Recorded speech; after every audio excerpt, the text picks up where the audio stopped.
Hey, it's Kaufman is Alive. I look at comic books new and old. Welcome to the show. Today I'm looking at the Ultimate Universe at Marvel Comics. I'm going to be looking at 3 recent issues from the Ultimate Universe that just came out. Give you my thoughts on them, give you reviews on all 3 of these issues. The Ultimates number 13 with this awesome foil cover that I got, along with Ultimate Spider-Man Incursion number 2, which is Miles Morales joining this Ultimate Universe for the first time, and Ultimate Wolverine as well. And I've done reviews of all the Ultimate Wolverine issues so far, and the first issue of this Ultimate Spider-Man Incursion, and a bunch of the Ultimates, so go check those out if you haven't yet. I've just been a big fan of the Ultimate Universe so far, been collecting all the issues from most of the series, and I just think it's such a great contrast to the main Marvel universe, because in this universe, time moves linearly along with us month to month. Time moves at the same rate, which I think is pretty cool, because in the main Marvel universe, time's pretty abstract. I mean, we've got characters that were born, back in the 1950s and 60s, and they're still around today, yet they're portrayed in their 20s. I mean, you got characters like Captain America with his origins back in World War II, and Iron Man back in the Korean War, and things like that. And it doesn't make a whole lot of sense anymore. They've had to update things. They've turned characters into AI constructs and used time travel to fix things. And with the X-Men and mutants, they gave them this whole resurrection ability, so they could just resurrect themselves younger and more beautiful. Yeah. So they've done all sorts of stuff at Marvel to try and make up for the fact that time just moves differently. But in this Ultimate Universe, which again is something I really love, everything just moves at a normal pace like we do in the real world. Another thing I like about the Ultimate Universe too is all the stories kind of play into each other. There's a larger narrative that all these stories feed into. And that's kind of the way old Marvel comics used to be. And, to an extent they still are, but I feel like these days a lot of the series are just off doing their own things. They get kind of maybe brought together once a year for a crossover, but it seems everything is way more fragmented these days.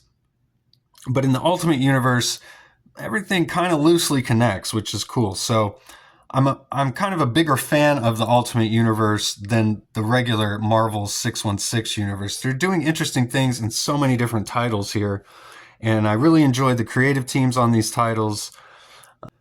So I'm going to start by looking at Ultimates number 13.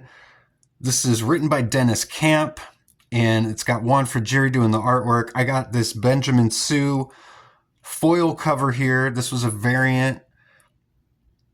Really awesome cover with Iron Lad, Tony Stark here on the cover, and kind of his father in these spirals going up with the circuitry in the background, and that's all in foil. And all the armor in Tony there is like shiny, if you can see that.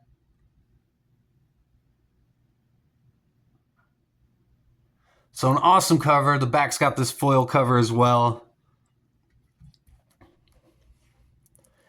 And this was the original cover, the A cover, which I really did not like this cover at all. I mean, conceptually, I understand what they're trying to do here. This was Tony writing on their blackboard or their marker board here, that this is going to be the Ultimates 3.0. So this is kind of the origins of Tony's third try at the Ultimates here. So this cover kind of plays into the story that's going on here too, because Tony Stark throughout this entire issue is just talking to his father, Howard Stark, who had this Kang Iron Man armor here originally, which is what gave Tony the idea for his Iron Lad armor.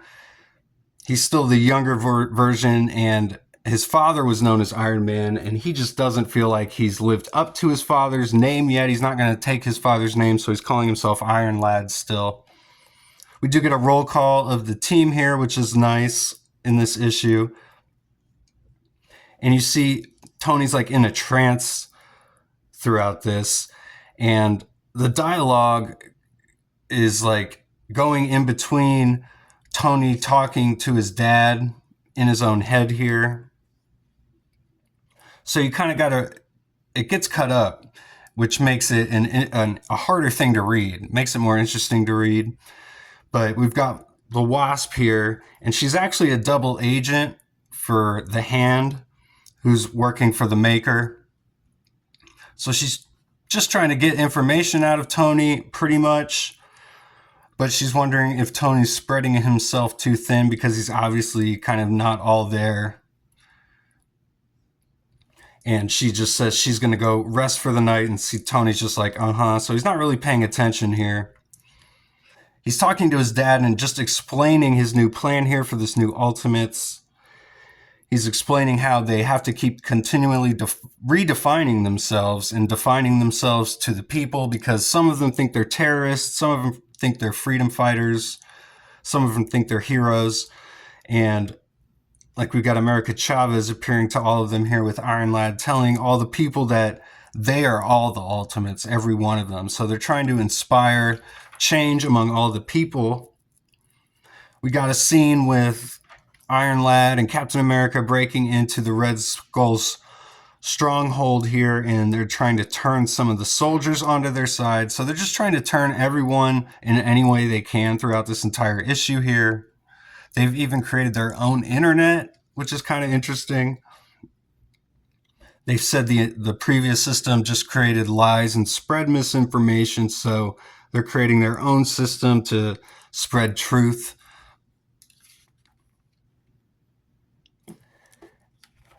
And then we got Tony. He's sending the Human Torch on a mission.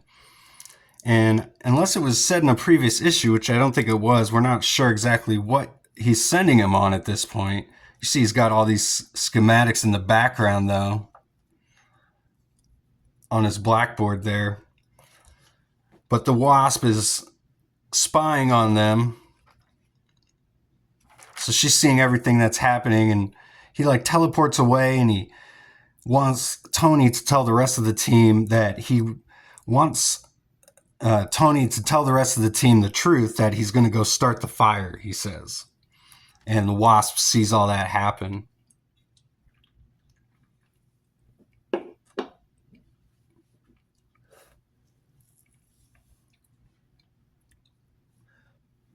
So Tony's trying to create all this change all over the world. He's got this really idealistic view, creating his own internet and all these things. There's this great page here where he tries to talk to the gods, but they basically just turn him away. He tells his dad that the gods are kind of, it's bleeped out, but I guess he calls them dicks. I always kind of hate that in comic books where they take the curse word and blank it out. I always feel like they should just come up with a better word or a better phrase than just doing that. It just looks kind of lame to me. In an otherwise really, really impressive page, the god's face coming through the clouds here with the lightning bolt eyes there. That's just really cool stuff.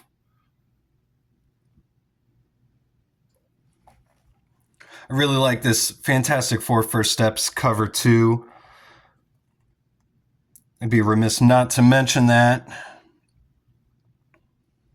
I'm kind of interested to pick up this book. I might go back and check it out. It's written by Matt Fraction, Mark Buckingham, and Phil Noto here doing the cover. Pretty awesome stuff with that homage to the original Fantastic Four #1 cover. But this just came out this week too. I like that corner panel as well.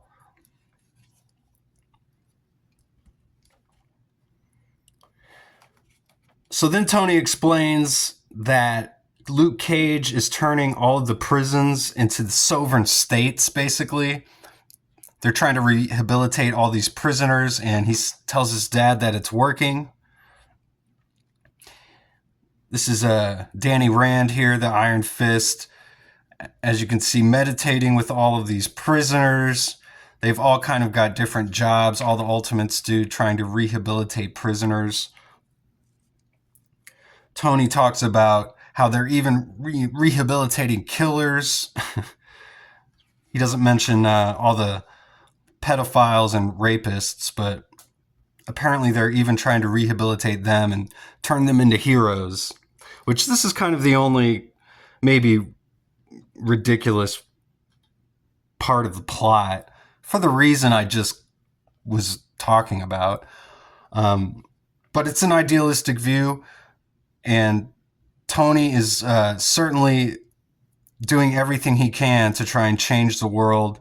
And this is just a comic book, so it's pretty funny, everything Tony's doing. It all seems to be working, which I think at this point, this is kind of the rise before the fall. I would imagine it's probably all looking a bit too good to be true at this point. Now, the interesting thing about this prison scene, though, that I do like is Tony explains that he's turning all of these prisons into like mini cities, like where the Maker is, where time moves differently. So he says time moves at a ratio of about 6-1 inside the city. So everything is moving much quicker inside the city, so they can train this army of soldiers much faster, as Tony is trying to train a giant army before the Maker returns, which is his ultimate goal, pardon the pun. So he says he's got to go. He's got other missions. He's really optimistic. He's like, we're going to change everything, Dad. We're turning your prisons into schools. We're turning your convicts into superheroes. We're pushing things to the very limit of what's possible. He says, when the city opens, if you're still alive, I wonder if you'll even recognize this place, because he's trapped in the city with the Maker, if I remember correctly, Howard Stark is. And then we see on the final page, it's a little confusing, but I think if I get it right, Tony, he's basically shown that he can fragment every single moment of time at this point.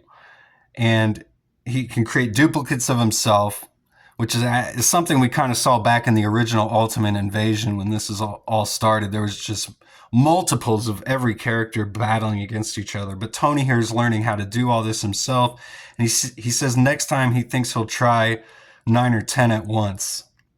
And the Wasp, again, is seeing all of this. And she's a double agent. She's going to be reporting all of this back to Nick Fury in the Hand, as they're the opposition to the Ultimates. So, pretty awesome issue. There's a whole lot going on in here, I felt like. And this cover is really spectacular. So, then I'm going to be looking at Ultimate Spider-Man Incursion number 2 here.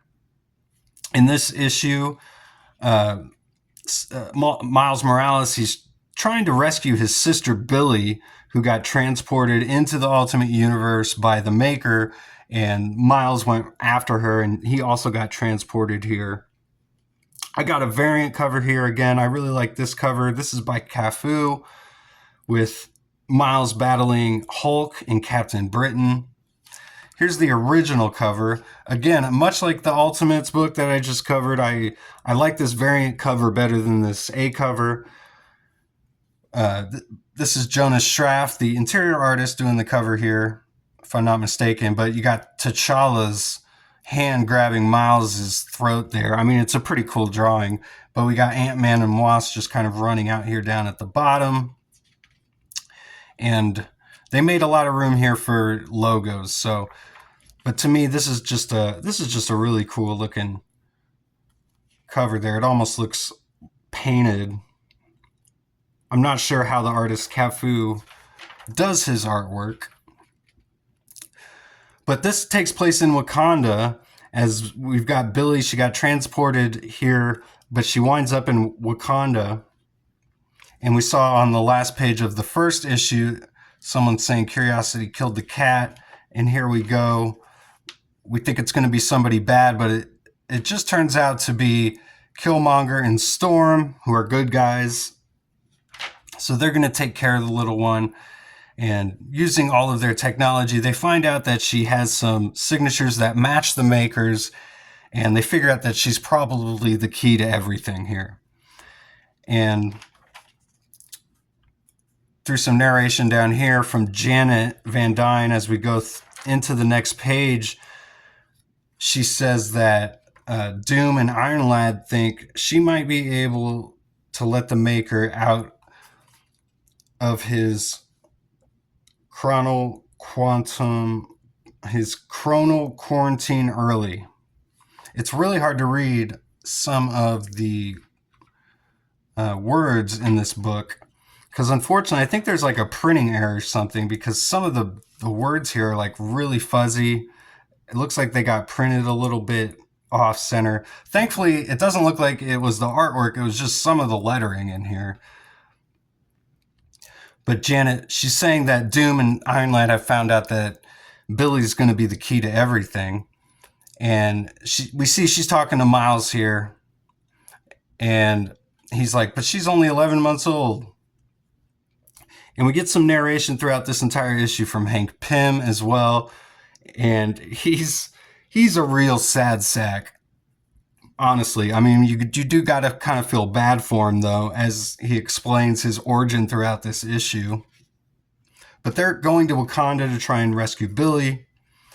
They get attacked, basically, by the Wakandans, who think that they're coming to attack them. Kind of a basic superhero misunderstanding, essentially. They're saying, oh, they could be coming to assassinate you, T'Challa, and he's like, well, they're welcome to try. So they gather their forces, and this is something that just is not very good planning by the Wakandans here. They just kind of hand Billy off to this woman who they must trust, but it's actually a secret agent, as it's revealed a few pages later. But they hand her off to this woman here. And then we see the Ant-Man gathering his ants for the battle with the Wakandans here. And there's some pretty good action pages throughout this issue. T'Challa says, the Ultimates, your attack on the sovereign kingdom of Wakanda has been interpreted as an act of war. And then Miles is like, hey, oh, wait, T'Challa, can we talk for a sec? And then we see the reveal that the woman they handed Billy off to is actually one of the Maker's goons. We see that she drops her skin suit here, and it's revealed that she's actually working for the Maker, one of their faceless goons. And then it's a little confusing because it just kind of switches right to all the heroes realizing that she's been taken. So they kind of distracted themselves there. And the kid gets taken. And then Janet is just trying to convince them all that she's gone and there's nothing they can do, which is kind of suspicious. And even Hank kind of thinks it's kind of suspicious, but he's just like, I let Jan take the lead like I always do. He's even like, sometimes like now I hardly recognize her. Yeah, probably because she's working against you, bro. He makes a good point. He's like, a little over a year ago, we were two exterminators from Jersey. Now she's shaking hands and exchanging strategy with kings and goddesses. Yeah, so it's like, you know, who are some of these people? I mean, in another universe, they are heroes, but in this universe, they just grew up normal, regular people. So who knows really what any of their morals really are. I do kind of wonder, though, maybe if it's going to work out in the end that Janet's working both sides, where she's like a double agent and working against the Illuminati and for the Ultimates ultimately. So who knows how that'll all work. They keep calling him Jersey Spider-Man here because everybody already knows about Peter Parker Spider-Man in the Ultimate Universe in New York.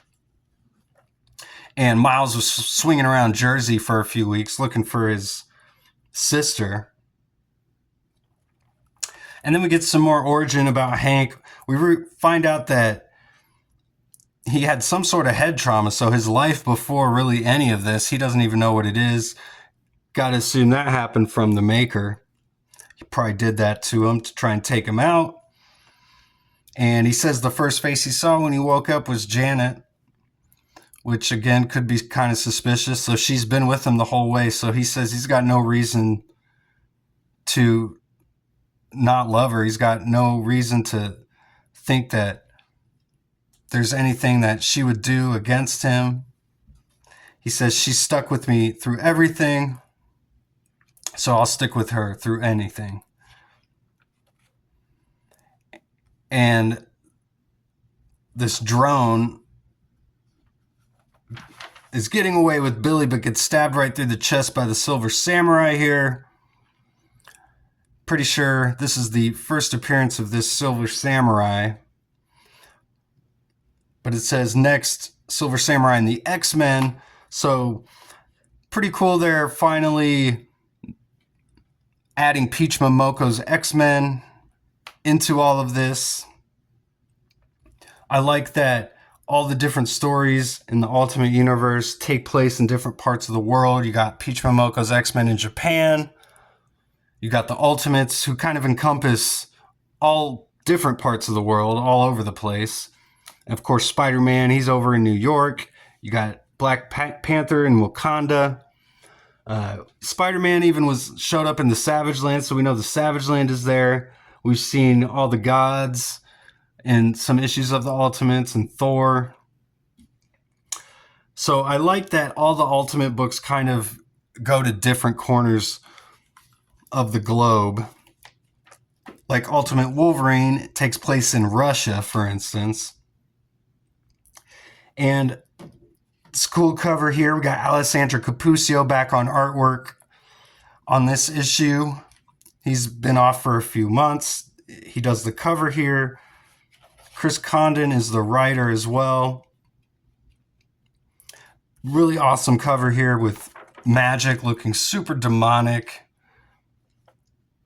standing on a mountain of skulls with her sword shoved into Wolverine's chest. Not something that actually happens in this issue, but does kind of overall encompass maybe what's going on. So a pretty cool cover. I really like this drawing of this nuclear reactor here. We get some great faces of Wolverine throughout this issue by the artist as well. I love all the scratchiness to show like the sunlight on here.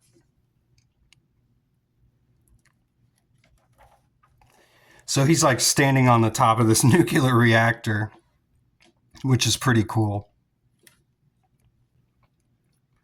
And he's talking to Kitty Pryde here. And he's upset because he's killed Mystique and Nightcrawler, but she assures them that,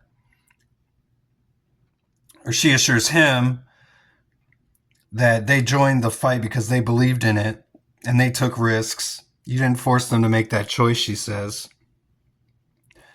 She says, they didn't die at your hands, Logan. They died at the hands of the Eurasian Republic. They're oppressors. You're oppressors. Don't forget that, she says. So he's kind of not really buying it, and he says these claws that he's got in him are just a reminder of this killer that he used to be. And she says, Kurt and Raven didn't forget you. We didn't forget you. We brought you back because you're one of us, your family.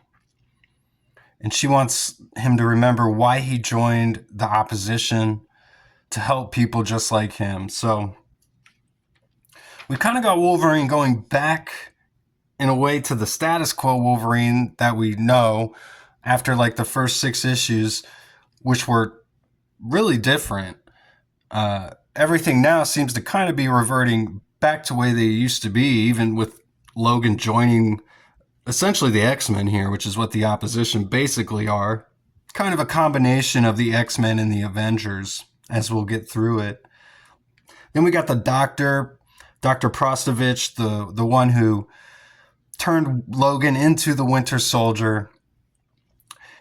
And since he's vanished, she doesn't want the rest of the Eurasian Council to find out about it. And right as she says that to her secretary gets killed right in front of her, and Omega Red appears and says, indeed, the leaders have found out.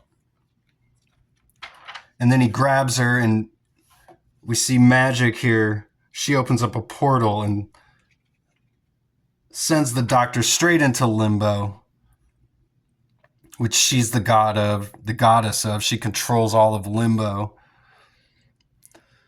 So then we see Wolverine basically coming in here talking to Sabretooth and other members of the opposition. Wolverine's upset because Sabretooth didn't kill him when he had the chance. Sabretooth says he didn't want to kill him. He wanted to bring him back to the opposition, and he did, didn't he? So maybe a thank you's in order. And Kitty just gets between the two of them. I really like the giant brush strokes here on all their hair. Like this panel here is really cool. So we got the doctor. She's in hell or limbo here. Some really awesome artwork here. This is right up the artist's alley. Alessandro Cappuccio drawing stuff like this. This is the kind of stuff I think he really excels at. And Magic basically telling the doctor that she needs to beg if she wants her life back.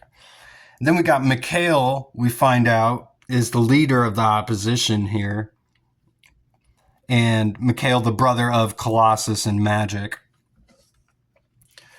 So we kind of learn the origins of the opposition, how he created it. We got Abigail Brand. She's kind of coordinating the missions here. She explains that there's this black site that's completely off the map. It's known as Snake Island in the Black Sea, she says. And Dr. Prostovich is experimenting on mutants there. And they're trying to turn all the mutants into weapons for them. Beast calls it revolting and then explains that they're all going to have code names as they try and infiltrate this prison. So we got Gambit and Sprite, which is Kitty Pryde, and Guardian and Widow, which is Black Widow, and the Red Guardian, and of course Beast. And then he asks Logan what his code name is going to be. And the Red Guardian actually recommends that they call him Rasamka, the hair, the claws. And he's like, what's that supposed to mean? And Natasha says, it means Wolverine. So Beast says, that's a perfect name. They all decide it's very good. They're going to go on their mission. They all have their code names. I was kind of surprised we didn't get some sort of big splash page with Wolverine naming himself or anything. It was kind of understated, to be honest. Then we get this page here where Colossus is sitting in this chair here in Moscow, and they send one of these dignitaries through a portal here, and the data page at the end of the book actually explains this. And this is a pretty cool page. I love her eyes here. And she brings Dr. Prostovich to Colossus here. And she says that she's found a way to harness the power at the heart of the cerebellum. But she needs time to test. But it would be the utter destruction of the opposition, once and for all. So they're going to keep her alive because she claims, because of these claims that she has made. And then this page here just has like a text message log of two people talking about the prison that they found on Google Maps, but it's not actually listed anywhere. So that's the black site that the opposition we're talking about that they're going to go infiltrate. And then in this final data page issue, we find out that this Dmitry Pershkov, it says a former operative of the Eurasian Republic has been found dead. And he was trying to bring information to light against the Eurasian Council, so they just killed him off, basically. So this whole page is just talking about all the suppression that's going on with everything pretty much in Russia. I like the little Easter eggs here with nods to the other corners of the Ultimate Universe as well here. Masked caped fighter and takes down assassin in Nigeria. So we got Black Panther.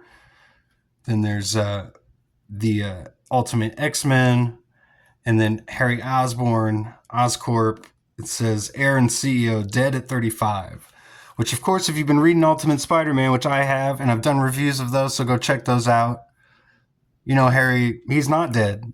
He faked his death. So, some interesting stuff here. I love the nods to the other books. There's just great continuity throughout the Ultimate Universe, which is the thing I appreciate most about it, in my opinion. All these books kind of loosely tie in together, or maybe more so than others. So definitely go check all these books out. I think I've decided I'm not going to do any more ratings. I did it for a couple of videos where I was giving like ratings to comics. Honestly, I think that's pretty cringe. It's really not something I really want to do.